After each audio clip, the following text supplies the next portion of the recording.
আসসালামু আলাইকুম। ঈদ মোবারক। আশা করি কাছে দূরে দেশে বিদেশে যে যেখান থেকে আমাদের আজকের এই ভিডিওটি দেখছেন সবাই ভালো আছেন, সুস্থ আছেন, এই দোয়া প্রত্যাশা কামনা করছি। ঈদের দিন আমরা যখন গরু, ছাগল বা দুম্বা, ভেড়া, বকরি এগুলো কাটাকাটিতে ব্যস্ত, মাংস কখন খাবো সেটা নিয়ে ব্যস্ত, ভাগাভাগিতে ব্যস্ত। অপরদিকে আমাদের রাজনৈতিক নেতারা ব্যস্ত রাজনৈতিক বক্তব্য নিয়ে। আর ঈদের দিন যেহেতু মাঠে একটা বড় জমায়েত থাকে, ওই সুযোগে একটু রাজনৈতিক বক্তব্য না দিলেও আসলে না। তবে ঈদের দিনে আমরা যেটা দেখছি যে বিএনপির নেতা ইশরাক তিনি বলছিলেন যে ঈদের পরে কঠোর আন্দোলনে যাবেন। আর তিনি যে যাবেন, আজকে যে বক্তব্য দিয়ে বসছেন, সেই বক্তব্যের পর এনসিপির সাথে, বিশেষ করে উপদেষ্টা আসিফের সাথে এটা বড় সাংঘর্ষিক অবস্থান তৈরি হতে যাচ্ছে।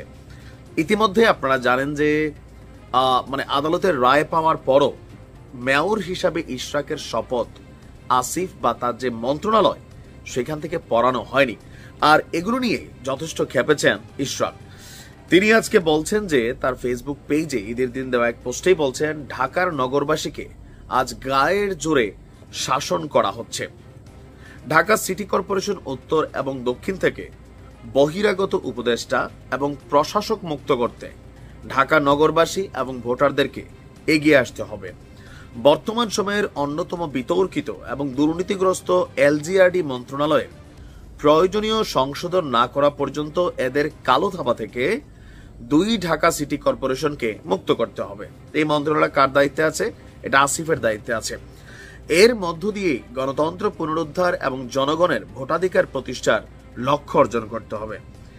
তো এখানে সবচেয়ে শক্ত যে জায়গাটা, এই জায়গাটা হচ্ছে এখানে যেখানে তিনি বলছেন ওয়ার্ডে ওয়ার্ডে সেট আপ দেওয়া হচ্ছে। ঢাকায় গায়ের জোরে সিটি কর্পোরেশন নির্বাচনের পায়তারা চলছে। যিনি নিজের জেলায় জনরোষে পড়ে অবস্থান করতে পারছেন না, তাকেই এনে ঢাকার মতন গুরুত্বপূর্ণ শহরের সিটি কর্পোরেশনে বসানো হচ্ছে। জনগণের ভোটাধিকার কেড়ে নিয়ে গায়ের জোরে ক্ষমতায় থাকার জন্য নির্বাচন পিছিয়ে দেওয়া হচ্ছে, সেট আপ তৈরি হচ্ছে। টেন্ডার এবং বদ্যির নামে চলছে সীমাহীন লুটপাট। শেখ হাসিনার সরকারের দুর্নীতির সাথে পাল্লা দিয়ে এগুচ্ছে এই মন্ত্রণালয়। তো এখন ঈদের পরে এক দফা দাবি নিয়ে রাস্তায় নামার ঘোষণা দিয়েছে ইশরাক। এমনকি আমাদের প্রধান উপদেষ্টা ঘোষিত নির্বাচনের যে টাইম ফ্রেম এপ্রিল, সেটা নিয়েও ব্যাপক আপত্তি দেখিয়েছে বিএনপি। এমনকি ইশরাকও বলছেন নির্বাচনের বেশিরভাগ অংশীদার চায় ডিসেম্বরের মধ্যে নির্বাচন। বর্তমান সরকারের বাকি সব সংস্কারের কাজ সম্পূর্ণ করতে 2 থেকে 3 মাসের বেশি লাগার কথা নয়, তাহলে কেন নির্বাচনে তো পেছানো হলো? আজকে আপনার ধোলাইখাল হাটের পরিচ্ছন্নতা কার্যক্রম পরিদর্শন শেষে সাংবাদিককে তিনি বলছেন যে জনগণের ভোটের অধিকার ফিরিয়ে দিতে প্রয়োজনে এক দফা দাবিতে আবারও রাজপথে নামবে বিএনপি। আর 17 বছর শেখ হাসিনার বিরুদ্ধে বুক ফুলিয়ে পরিচয় গোপন না করে রাজপথে দাঁড়িয়ে আন্দোলন করছি। আর সেই দল আমরা যারা অত্যন্ত এখন সুসংগঠিত রয়েছে, এখন বিভিন্ন বক্তব্য তিনি দিয়েছেন।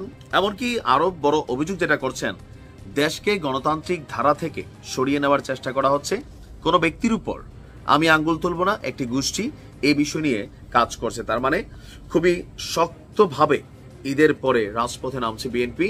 বিএনপি বলছে এপ্রিলে পরীক্ষা থাকে, নির্বাচন এই মুহূর্তে ঝামেলা, ঝড় বৃষ্টি থাকে, পাশাপাশি আপনার রমজানের পরপর এই সময়টা সঠিক হয় নাই, ডিসেম্বরের মধ্যেই নির্বাচন দিতে হবে। এখন কি হয় জানি না, সময় বলে দিবে। ভালো থাকুন, ঈদ মোবারক।